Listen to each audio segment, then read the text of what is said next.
bilmasdan ovqatni yeb qo'ygan odamni ro'zasi hech qachon ochilmaydi.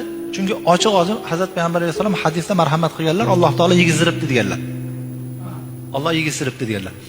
Endi bir odam qasddan yesa, ro'zasi ochilib 60 kun 2 oy kafforat tutadi. Endi bilmasdan yevordi. Bilmasdan yevorgandan keyin ro'zasi ochilmasligini bilmadi u odam. Ro'zam bo'ldi, ochilib ketdi shekilli deb turib yevorsa, bir kuniga bir kun tutadi, 60 kun tutmaydi endi u odam. Chunki unga asos borda, haligi bilmay yevorgani uchun ro'za ochilib ketdi deb o'ylab qo'ygan u.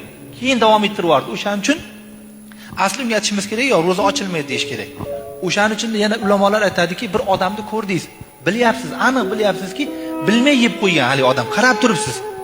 Hey, og'zingiz bekida deb aytaylikmi, aytmaylikmi desa, qarang, sal bemorroq, kasalroq odam bo'lsa indamay qo'yavering deydi.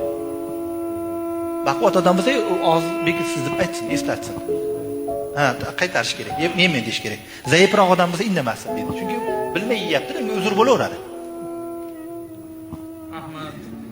Ahmad ustoz